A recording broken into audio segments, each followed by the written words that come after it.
This is an AYV International special on the Sierra Leone Cultural Affairs Minister, Madam Memunatu Pratt's work in promoting the amazing potential of Sierra Leone's tourism as an important part in achieving economic diversification in the country.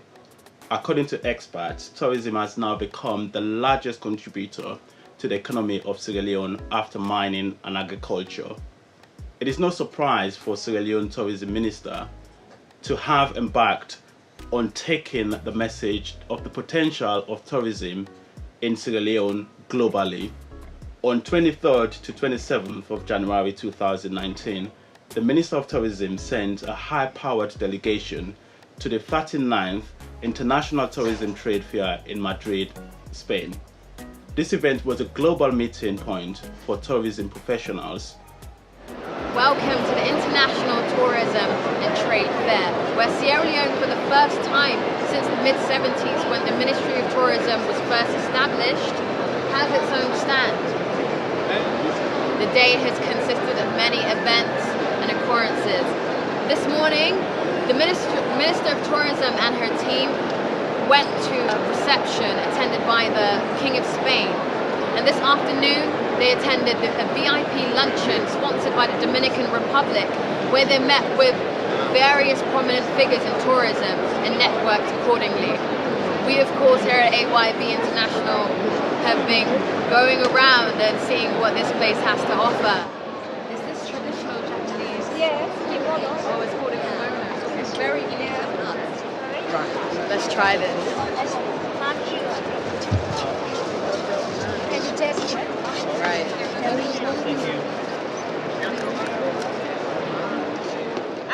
Africa is all the same. We need to sell each other. We do.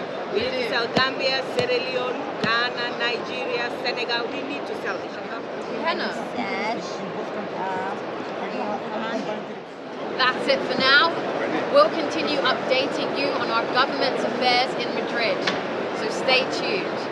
We're now going to hear a few words from Sierra Leone's Tourism and Cultural Affairs Minister, Madam Memunatu Pratt, on the first day of the conference in Madrid, Spain.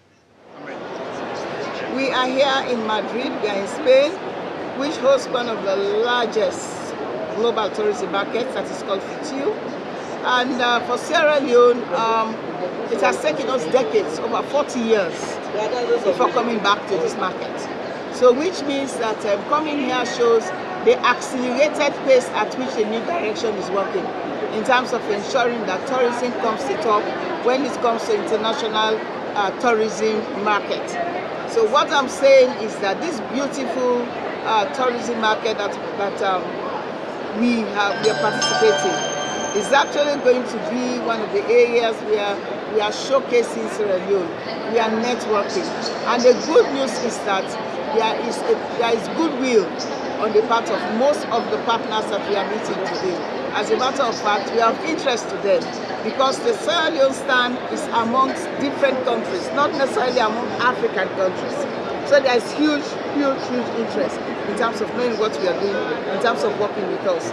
And the interesting part is that a lot of them want to know where Sierra Leone is. But one good news is that Sierra Leone is about like 6 or 8 hours away from Spain. Madrid is one of the biggest hubs when it comes to tourism. They get over 81 million of tourists per year. So you can just imagine how many people come here. But once we try to tie Sierra Leone into these markets, it means Sierra Leone is going to open as another alternative destination to the Spanish market. They are willing, they are ready, they want to come on board. They are asking all kinds of questions. And of course, you can see the booth, our stand, has quite a lot of interesting photos and pictures. And I must say, this is the biggest stand we've had since we started almost a year ago. And of course, by the way things are going, it clearly shows you that government is really ready, prepared and willing to ensure that tourism leads the economy and tourism becomes number one. We are doing this because there's a commitment which has been made by His Excellency that tourism should be one of the key drivers of change, job creation, infrastructural development, and foreign exchange. but then also in improving the image of Sierra Leone, making sure that the rebranding of Sierra Leone is tied within our international tourism effort. So what we are doing is on many folds, but mainly bringing domestic tourism, bringing international tourism to our economy. But then also, on the other hand, making sure that we use tourism to rebrand Sierra Leone. Now, if you see the number of people today who are following Sierra Leone, it's huge because of the fact that we've come out 3 times. And when we come out, we are within 154 countries. And it means that they know Sierra Leone. And of course, we had remarkable events today because they had some kind of strike. And of course, that event raised a lot of interest in Sierra Leone. Because coming to the event, a lot of them wanted to know this little country. So it means well, and I think we need to follow the path. We need to build the nation. We need to build tourism. Diamonds have failed us.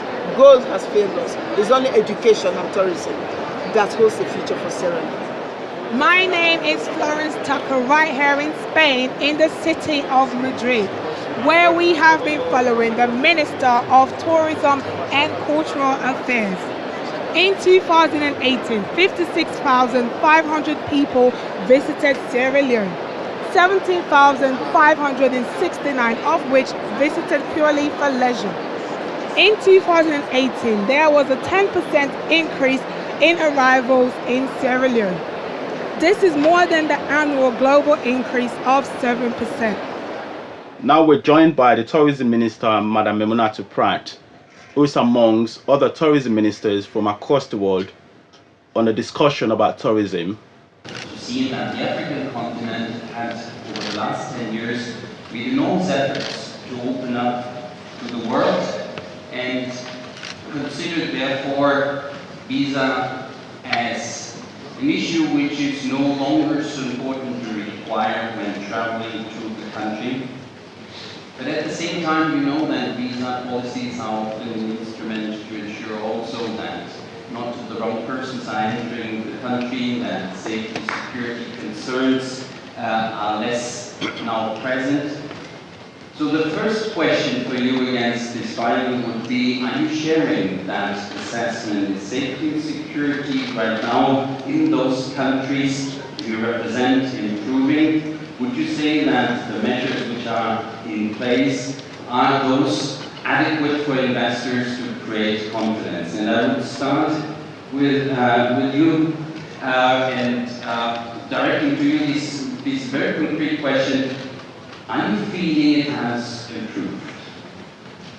Let me thank you very much, and to also express thanks to the Secretary General Kim and the government and people of Spain for giving Sierra Leone an opportunity to participate and then also to welcome us formally into this club of African countries at the end of the day. Now, on the question of what measures and how far Africa has gone to be able to address issues around visas, my sense is that we have not done enough, I would say. The reason being that African countries present their own challenges when it comes to peace and security issues. There are issues which has to do with structural advantages in terms of having the right infrastructure, having the right training, having the right security, having the right systems in place, having the right ICT opportunities and solutions. So that in itself creates an inhibiting factor greatly in terms of many African countries to leapfrog from where we are into making sure that we have seamless travel. But I also say, on the other hand, that some are making progress because we have some countries now that are talking about visas, visa on arrival, question of visa exchanges or what have you. But the bottom line is that the level of security challenges when it comes to Africa opening up is quite huge. So we need to move. We need to look at structures and systems that are interlinked in terms of providing the level of security that is needed, so that when we come out with these visa policies, we know we have a backup from the security system that protects citizens, that will protect the tourists. So my sense is that as Africa, we need to move together in this. And for all of us to realize that the problems that affect the continent is not unique to one country. It's a problem to some extent that affects so many people. So we need to do more. We need to put the security measures in place. We need to educate our people as to what security means when it actually comes, not only part of the visa arrangement, but then the whole question of the tourism industry. So visa arrangements has a lot to do with security, because if you open so much and you don't have enough security measures in place, in essence, you are actually mitigating the benefits of tourism. So for me, visa sits within the context of security for tourism. It also says that many countries have to do much more in terms of providing security for the tourists, systems that cannot be encrypted through cybercrime, because now we're having issues with cyber crimes. We're also having issues that have to do with terrorism. So all of this, so if the security situation is not that developed, in order that the countries can stand up very strongly in terms of detecting and mitigating some of this, you can open up, but then you still have more challenges. Ministers, thank you very much for linking so intelligently these two discussions about visa infrastructure. You mentioned that institutions are important, not only the own government, but regional institutions are important. So my next question, very briefly, would be, which institutions did you find so far relevant for you to help you discuss the security issues within the continent? Yeah, first, I think I have some validation. Validation is very important in terms of talking about security, because it's not only about having irregular flights, but having safety for those who go on those flights, and having people who run those flights that are committed to security itself. You need the immigration. The immigration is a critical component of the regional. Yes, I'm talking about regional, for instance. We in ECOWAS, we've got certain regional institutions which we have put together. Now we are talking about ECOWAS passports. We should be talking about Africa visas and all of that. I think these measures are really good in terms of looking at how do we ensure that we provide a regional response. But I also will say that there are other initiatives and institutions that are key to some of these decisions. For instance, like the UNWTO, some of the things that they are trying to do. I think it behoves all of us to take the regional perspective in terms of looking at these regional corporations we are talking about. What are some of the issues which we will need to ensure that we work on, so that we talk about the whole question of regional security when it comes to regional visa arrangements. I should just quickly say that I think this is the time, because if you look at Africa, a number of countries have moved out of conflict. A number of countries are having some political stability. But the biggest threat probably will be terrorism or whatever. But in general, I think the climate is ideal. The climate is ideal as a region for us to be able to take concrete steps and get our government to support those steps. And that is key. The political will for government to support what is relevant in terms of making sure that the regional mechanisms are put in place for us. Thank you very much. So why did the government of Sierra Leone come to Spain? Tourism is ever changing and new destinations are becoming increasingly sought after. The question is, what can Spain, a country booming in its tourism industry, offer Sierra Leone? And what can Sierra Leone, a new and upcoming destination, offer Spain? Now we're joined by the tourism minister at the United Nations World Tourism Organization. Over to you, Mariam Jabi. We're outside the UNWTO's headquarters in Madrid. The United Nations World Tourism Organization is responsible for the promotion of responsible, sustainable, and universally accessible tourism.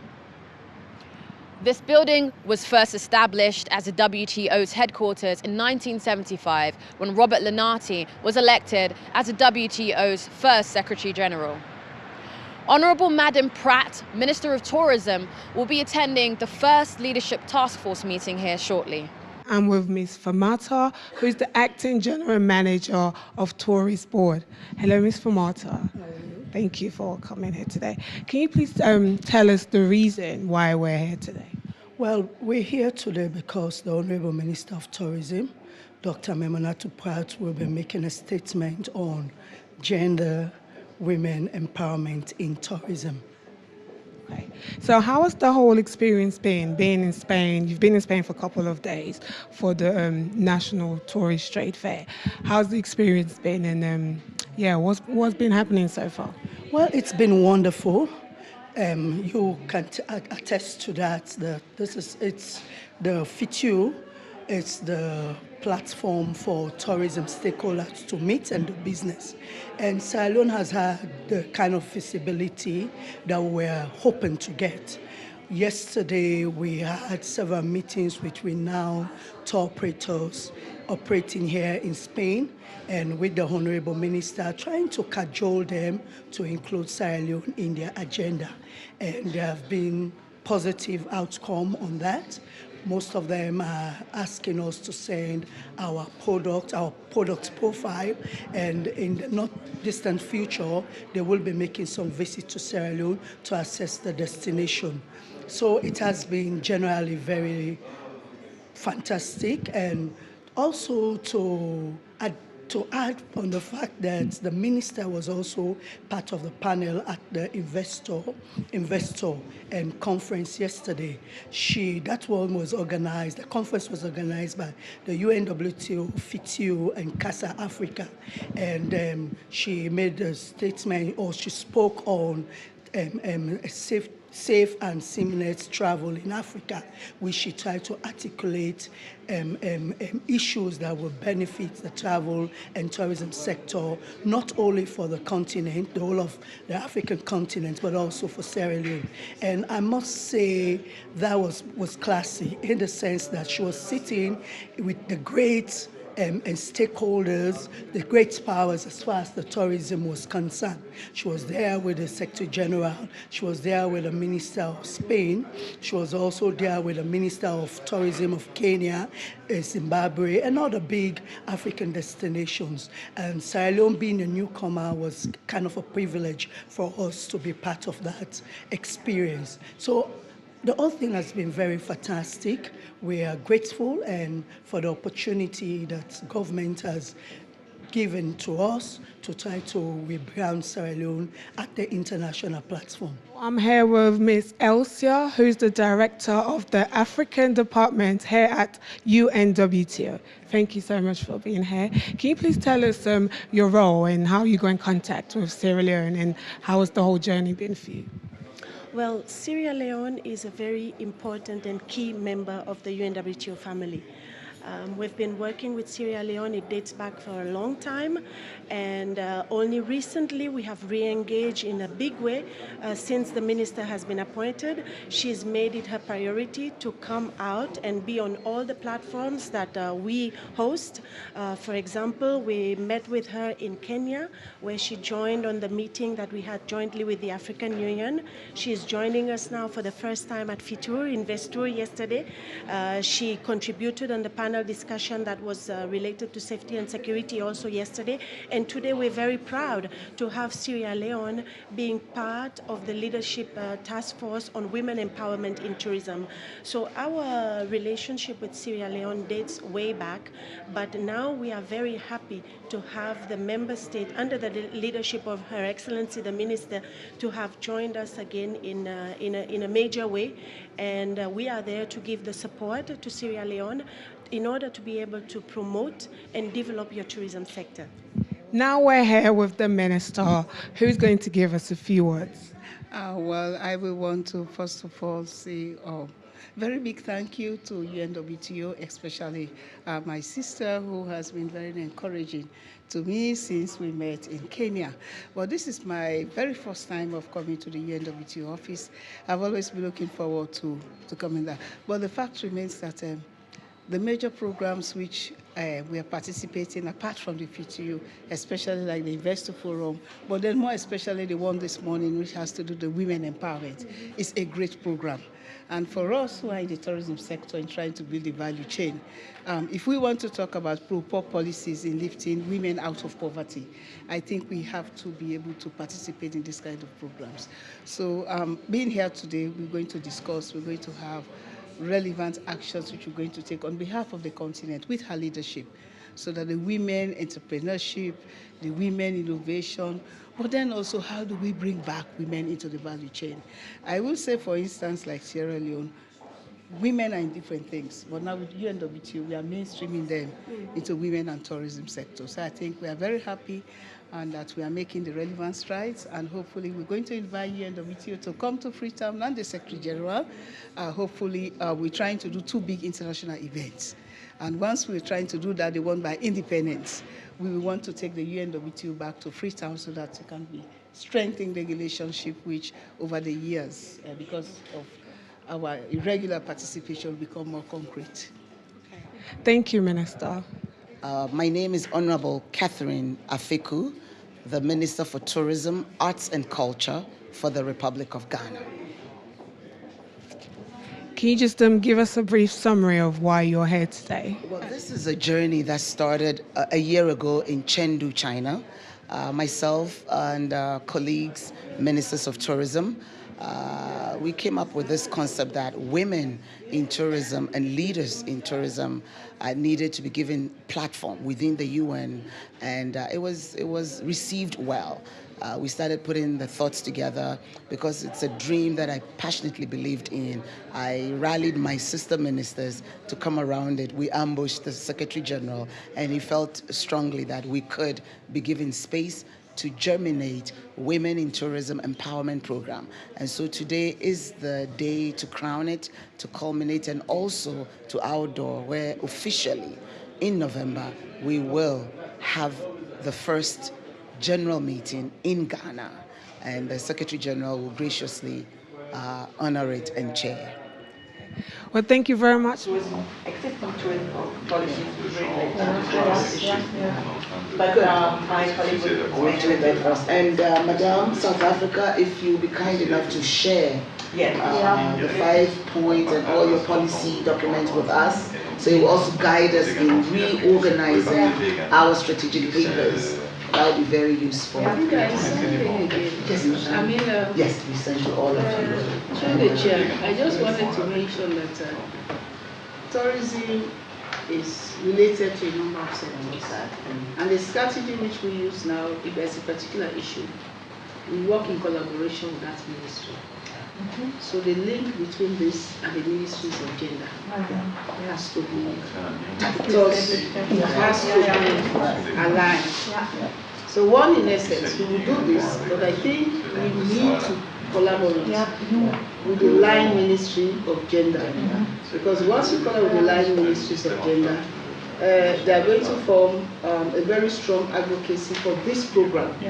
So it means we can go and present, we can talk internally, but we cannot effectively be listened to if we don't have the Ministry of Gender on this program.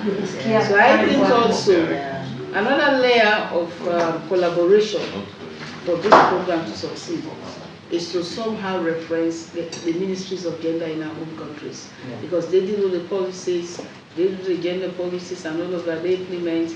We have a huge gender mainstreaming policy, which means they have a policy that should cut across all the different sectors. So it means that in their policies, the aspect that has to do with tourism, we have to do with this. We have to do with this. So what I'm saying is that we will be much more successful if we work very closely with the existing ministries of gender.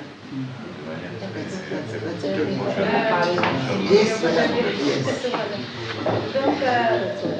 Developed countries as well as developing.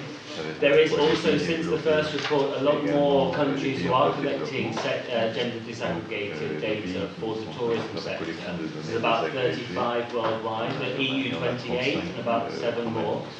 So as all of the ministers and other participants this morning have mentioned, that is something that really makes the work of UNWTO and in constructing policies so much easier when there is this data available.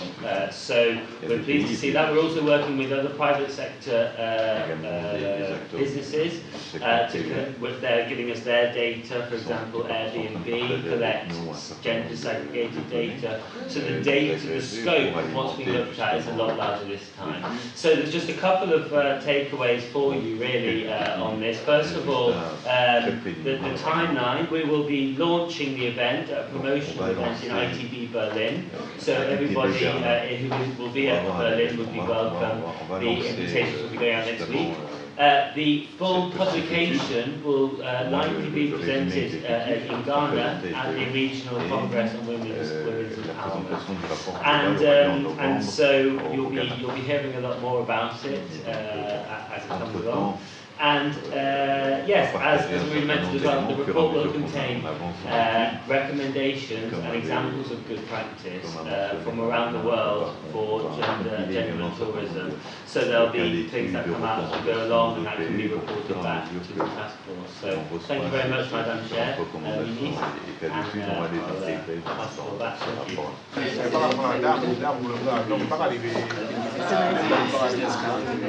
you very much. I'll give you my card.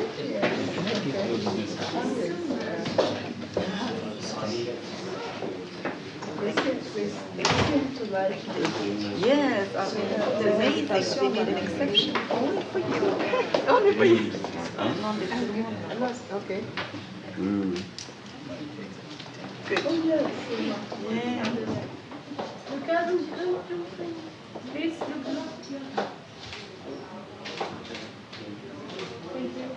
Wonderful.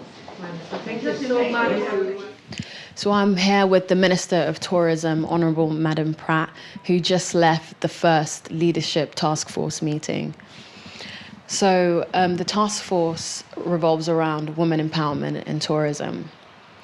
Are there any steps that are being taken to achieve this in Sierra Leone currently? Yes, we have taken concrete steps upon assumption of office. One of the things we have done is that we have already established a women and tourism program. And of course, there is a new unit that we are now trying to set up so that we have specific focus on women and tourism. And then also, with support from the World Bank, they have just commissioned a study on women and tourism and entrepreneurship, wherein they at least want to factor in 300 women's organizations on SMEs, which means that we've taken the right step in terms of looking at data, and then in terms of looking at how do we give visibility to women where they are, what kinds of activities they're doing, so that we are able to take into account their contributions into the tourism sector. Okay. So you're part of this task force along with other ministers and other dignitaries from other countries such as Mali, Kenya. What will being part of this task force bring? How will it benefit and how will it help to assist women empowerment in the tourism sector in Sierra Leone? Now, the benefits are many, but the first thing I would say is that Sierra Leone is now mainstream into the United Nations World Tourism Organization Women Empowerment Program. And then secondly, Sierra Leone is going to benefit from the broad programs which we have discussed. And of course, we have spoken about what kind of pilot programs that are going to be taken into consideration. And then also what it means is that Sierra Leone is now going to be one of the countries which they are going to be looking at in terms of the fact that we have so many women in the tourism sector, and for which over the years we have not been able to feature them as in terms of their contributions to the tourism development. So for us, this is really good because UNWTO is the highest level of global partnership when it comes to tourism. And of course, we are also now going to look at women's contribution to tourism within the gender perspective in terms of the gender mainstreaming policies that we have. And eventually, they are now saying that we should have a policy on women and tourism so that we are able to factor in quite a number of aspects which in turn we can use in terms of promoting women, developing them into entrepreneurs, looking at new innovations, getting them at top level in terms of the tourism industry, getting them into top level positions, into middle level positions, and then also trying to ensure that we look at women's activities that has to do in the areas of entertainment, has to do with fashion. Of course, there is a lot of emphasis on fashion, artists, music, vegetable growers. So in essence, for Sierra Leone, one of the things which I particularly ensured that we are able to discuss is for us to look at women at the lower strata. And I said that is going to be our focus because we have so many women at the lower strata who are skilled, unskilled, but are contributing to the sector. But how can we give them businesses? How can we train them? But the essence is for women not only to contribute to the sector, but then also to use it to be able to remove women out of poverty. So it's not only about the job creation for women, but it's also about the informal sector, the entrepreneurship and innovation sector. We can look at women in the informal sector and be able to give them visibility and be able to account for their contributions and then also contribute in the way that their socio-economic status will be improved. It was mentioned in the meeting that there is less than 50% of women employed in the tourism sector. I believe all the countries in attendance were given a questionnaire, and from there they pulled the statistics that less than 50% of employment were given to females. However, Sierra Leone was the only country that exceeded that 50%. How do you feel about that? Well, I feel very good.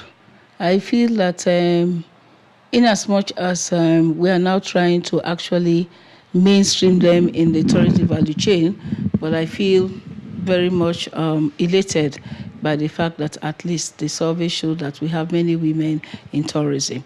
But what basically that says is that we have so many women in tourism that are in the informal sector, that are entrepreneurs, that are in the SME sector. But then in addition to that, if you look at the statistics, we have more women that are working in hotels as cleaners, as people who serve as waitresses, people who are in the housekeeping department, people who are in the, let's say, in the catering department, people who manage, who do a lot of these kinds of activities. So if you look at that component, and then you look at the component that has to do with the informal sector, you notice that if we are able to streamline that in the value chain, women can account for more than 50% of the labor force when it comes to tourism. So it's good, but we have a lot of work to do. Because we now need to build a structure. We now need to establish the infrastructure, which is why I have said the first thing we have done is to establish a department that has to do with women in tourism and entrepreneurship. And the second thing we are trying to do now is to make sure we do look at the policies, because all countries have been urged, you witness it, that we need to go and develop a policy which has to do with women entrepreneurship and tourism. But one good thing is that we're going to see how we are going to develop that policy in order that we can be able to ensure that we factor what is happening at the international level, so that we are able to streamline and be able to ensure that side by side our objectives and the main objectives, the global objectives, are achieved in tandem. So it's good in terms of, but there is so much to do, because we have women in the sector who largely are uneducated, unskilled, and need more skills in businesses and need more loan support for businesses as well. And the other fact is that we have a tourism education sector that is extremely very weak. So we heard about women training programs in South Africa, skills training program in other countries. So we need to look at all of those models and to see how this large chunk of women who come from every part of the country, how can we mainstream them? How can we develop programs and strategically support them so that they can be able to ensure that their lives improve and tourism grows and women become the big game changers in the sector? I'm here with the Director of Tourism, Mr. Mohamed Jalloh. Could you just give us a brief of what it is that you do on the National Tourism Board? Like you said, I'm the Director of Tourism at the Ministry of Tourism and Cultural Affairs. And basically our role is to ensure that we formulate policies, strategies, we ensure that there is coordination in terms of the tourism sector and other related sectors, but also we ensure that we plan the tourism industry so that we can have a very sustainable development. And along that line, we've managed to develop the tourism policy as well as the eco-tourism policy, so that at least with that we can have the blueprints to guide the development of tourism, to prevent what is happening in other countries wherein they have either over-tourism or wherein they damage the environment, and the people sometimes do not even benefit. So Sierra Leone, we are trying to avoid that kind of hazardous development, so we want to move into a sustainable and environmentally friendly development of tourism sector. So you've attended a lot of conferences and meetings since the International Tourism Fair began. And I know there's been a lot of proposition for new policies to be put in place. And could you give us some thoughts that you have regarding that? Well, indeed, we've had very important meetings. The good thing about attending some of these fairs is that you don't only deal with the private sector or the tour operators, but you also deal with other government bodies and international partners, as well as big organizations. For instance, the United Nations World Tourism Organization. Just this morning, we had a very important meeting where the minister is a member of the leadership task force on women empowerment. In that task force, they have agreed that indeed they are going to support women to ensure that they elevate women within the tourism sector so that they can form part of the sector. Already we know, for instance, in Sierra Leone, we have a lot of women who work, but then they work on very low-paid jobs. So we want to see how we can move them away from poverty, how we can use tourism as a vehicle for the alleviation of poverty reduction. And there are very important outcomes in that meeting. And one of them has to do with setting up a pilot project. A pilot project will be set up in South Africa, and we will have the opportunity to send some of our women to go there to be trained. So they will be trained, for instance, at front desks, to become managers, even general managers, to be able to operate some of these big hotels. Being here, I've seen you meet a lot of dignitaries. Are you happy with the amount of networking that you've done? Yes, I'm very happy that I have met with quite a number of people, delegations, agencies, businesses. In the first place, I had an opportunity of shaking the hands of the king and queen of the Kingdom of Spain. So that's one. And of course, the United Nations Secretary General, all the staff of UNWTO, I think that was great. Of course, the Spanish people, quite a large number of them, and their businesses, the tour operators, those who are in the hotel industries, those who are doing the city tours. Of course, I went there, had a meeting with them, and started discussing with them on how they could expand their company to Sierra Leone.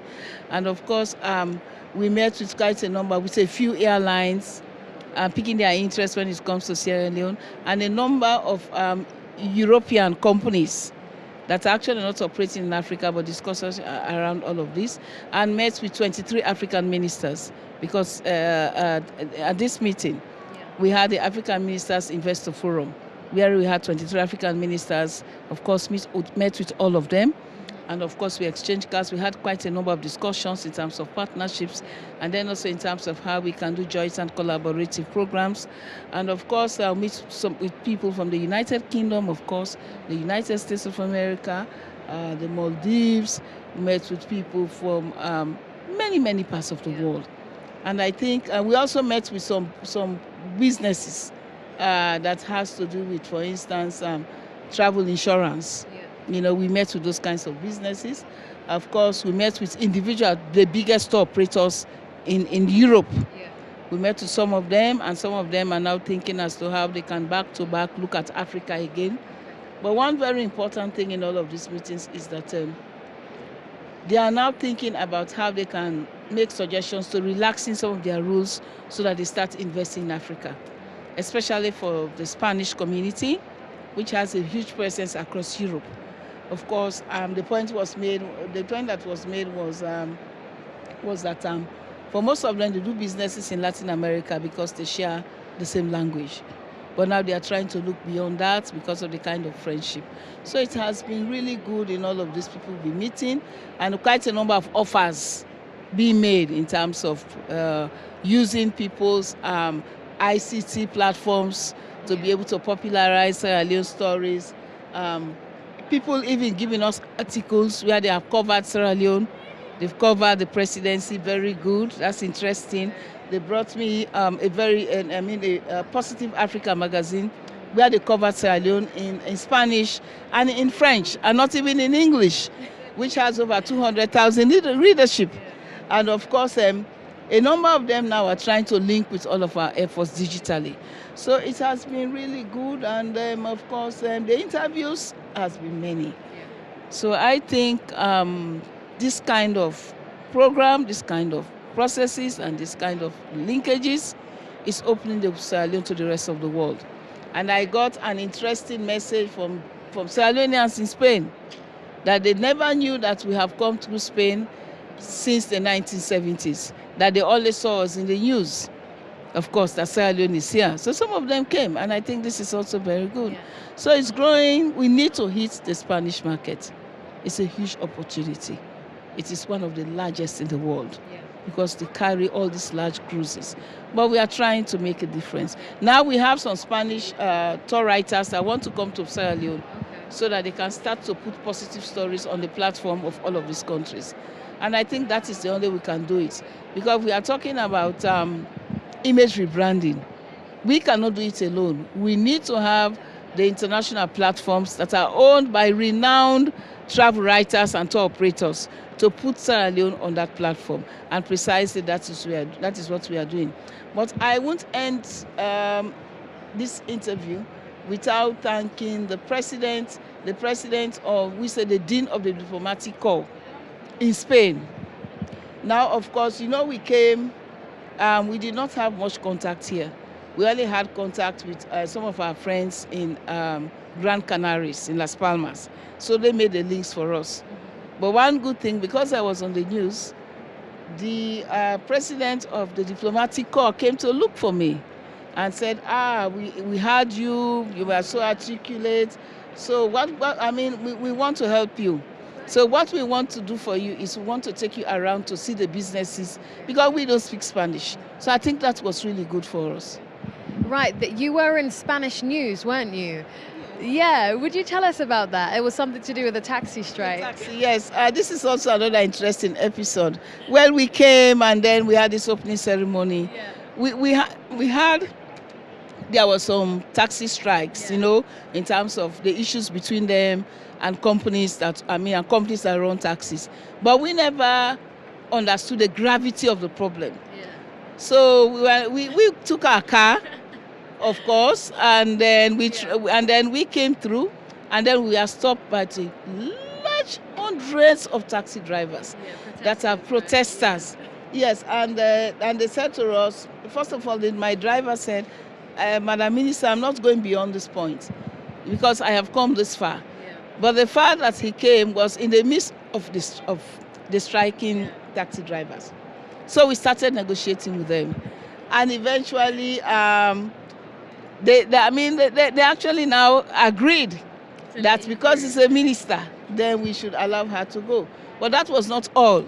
Then there were discussions as to whether I should come too, because they have not allowed any other person in the whole country to go through those crowds. So at the end of the day, they said, Minister, Sierra Leone, Minister, everybody was now clapping. Wow. Sierra Leone. Wow. Even those who don't know Sierra Leone. So everybody, thousands of people were clapping Sierra Leone. So they asked me to come down the car. But then I said, the distance is a bit far. They said, no, you're a minister. You're a minister, Sierra Leone. Beautiful. We are bringing our car.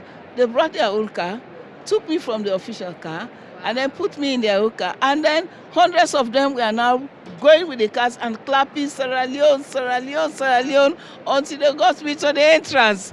And this made a big news in Spain. Wow. To an extent that a lot of Spanish people came to my stands. When I'm walking, they are taking my photographs. Because to them, this was really a breakthrough that was not expected. Because normally they say when they are striking, they're a bit aggressive, they won't allow anybody. But the fact that they allowed me and they accompanied me and they were clapping for me, they were singing the name of Sierra Leone, I think somehow changed the scenario. Yeah. So I think these are all lessons we should learn. Yeah. For instance, in Sierra Leone, when we have some of these things, people blow it out of proportion. as if it's the end of the world. So now, for instance, you have this mighty, mighty global tourism fair that is organized by Spain, which is a leading country in tourism. And then you had this strike of taxi drivers. But to an extent, yes, the strike was going on, but they ensured that the program went on very well. And we are here, everything is going well, without us even having the impact that something is happening. And we don't see them around posting negative news, making the news as if the worst has happened. If it had been in Sierra Leone or in any other part of the world, they would have turned the presidency differently with abuses and everything, negative posts. But here they understood the problems. So what the message is that problems we are having in our countries are happening everywhere, even in most developed countries. We should change our mindset as to how we relate to those problems. We should not magnify it as if it is the worst and you start to cry down government. So I think these are things we need to learn from. That the event went well. We are all here safe and sound. They are listening to their demands. So we should be positive. We are not saying things will not go wrong, but I think as citizens, and in fact, to an extent that they even try to make sure that they try to get the media to be positive about it, because there are a lot of internationals in the country, which for me, they manage very well. So we need to learn these lessons. We need to learn as a small country as to really what is happening. So now I am a big celebrity in Spain. You are a big celebrity. Yes, is taking my photo. And everybody is taking selfies with me. They are moving around and say, this is the woman. The only woman in Spain that was allowed through those crowds to go with her car. And they even gave her a car and drove her with all of the taxi drivers. And I think everybody appreciated that in Spain, because the level of tension that was there, when they saw those photos, people started laughing. So it dropped the tension to an extent that one of their most celebrated comedians actually took that scene to make some comedy out of it. Wow. And today I hear the tension has dropped considerably. Wow. It has dropped considerably. So that's amazing. So these are some of the things really. And I think these are things we should learn from.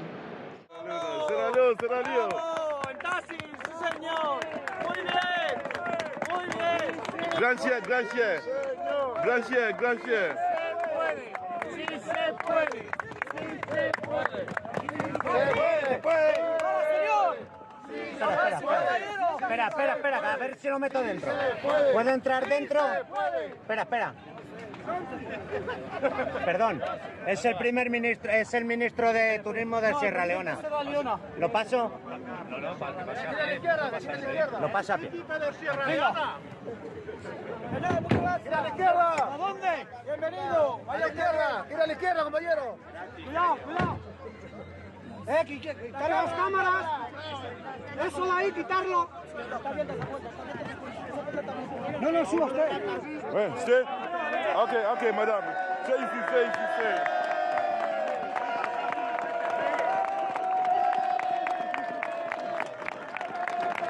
This is the Honorable Minister of Tourism and Cultural Affairs, Madam Memunatu Prat, now in Madrid. We are here to witness the international FITUR that's being organized in Madrid.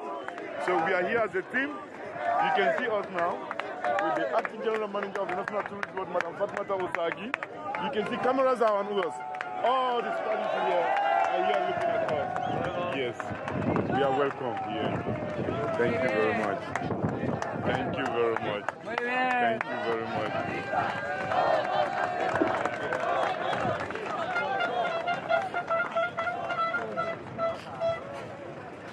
You can see them coming now. They are now going to the venue where you can help. Oh, the tourism. Second. Stupendera. Well, tanto Gruwan. Second. Momoyo. Oh, you've been to Sierra Leone before? That's very good. So we are here also. Thank you very much. God bless you.